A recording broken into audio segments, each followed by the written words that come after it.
2024 সালের আগস্ট ছাত্র জনতার গণ অভ্যুত্থানের পর এক অস্থির সময়ে দায়িত্ব নেয় অধ্যাপক ইউনূসের অন্তর্বর্তী সরকার। সামনে ছিল ভঙ্গুর ব্যাংক খাত, তলানিতে থাকা রিজার্ভ আর লাগামহীন মূল্যস্ফীতির পাহাড়সম চ্যালেঞ্জ। ঠিক 1.5 বছর পর বাংলাদেশের অর্থনীতি এখন দাঁড়িয়ে কোন অবস্থানে? দেউলিয়া হওয়ার শঙ্কা কাটিয়ে কি ফিরতে পেরেছে প্রবৃদ্ধির পথে, নাকি সংকট এখনো কাটেনি?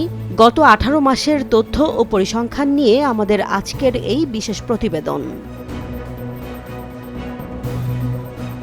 সরকারের সবচেয়ে বড় সাফল্য দৃশ্যমান হয়েছে বৈদেশিক মুদ্রার রিজার্ভে। শেখ হাসিনা সরকারের পতনের সময় যা $15 বিলিয়ন নিচে নেমেছিল, প্রবাসীদের পাঠানো রেমিটেন্সের ওপর ভর করে তা এখন $32 বিলিয়ন ছাড়িয়েছে। হুন্ডি ছেড়ে ব্যাংকিং চ্যানেলে টাকা পাঠানোর ক্ষেত্রে প্রবাসীদের আস্থা ফেরানোকেই এর মূল কারণ হিসেবে দেখছেন অর্থনীতিবিদরা। এর ফলে আমদানির দায় মেটানো এবং বিদেশি ঋণের কিস্তি পরিশোধের প্রাথমিক চাপ সামাল দেয়া সম্ভব হয়েছে। রিজার্ভে স্বস্তি ফিরলেও সাধারণ মানুষের পকেট বা বাজারের চিত্র এখনো ভিন্ন।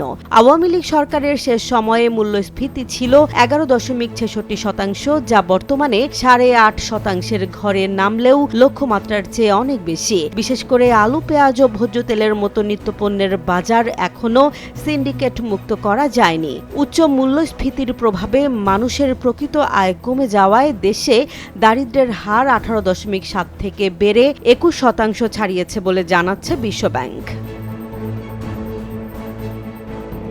ব্যাংক খাতে বড় ধরনের অস্ত্রোপচার চালিয়েছে এই সরকার। লুটপাটের দায়ে অভিযুক্ত ব্যাংকগুলোর পর্ষদ ভেঙে নতুন পরিচালনা পর্ষদ গঠন এবং কয়েকটি দুর্বল ব্যাংককে একীভূত করে সম্মিলিত ইসলামী ব্যাংক গঠনের উদ্যোগ নেওয়া হয়েছে। তবে এই সময়ে খেলাপি ঋণ রেকর্ড 6 লাখ কোটি টাকা ছাড়িয়েছে, যা মোট ঋণের 33% বেশি। পলাতক ব্যবসায়ীদের থেকে ঋণ আদায় করতে না পারা এবং উচ্চ সুদের হারের কারণে বেসরকারি বিনিয়োগে স্থবিরতা দেখা দিয়েছে, যার নেতিবাচক প্রভাব পড়েছে কর্মসংস্থানে।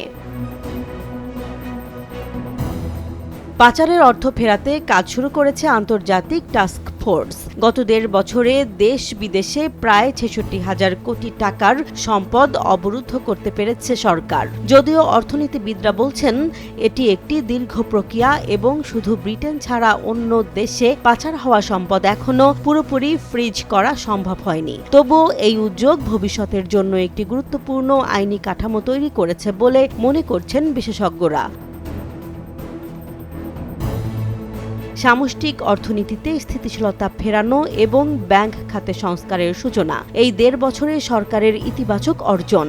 তবে বিনিয়োগের স্থবিরতা, উচ্চ মূল্যস্ফীতি এবং ক্রমবর্ধমান দারিদ্র্য এখনও অর্থনীতির প্রধান বাধা। সংস্কারের সুফল সাধারণ মানুষের দোরগোড়ায় পৌঁছাতে হলে বাজার নিয়ন্ত্রণ ও কর্মসংস্থান বৃদ্ধিতে আরও কঠোর পদক্ষেপের প্রয়োজন দেখছেন অর্থনীতিবিদরা।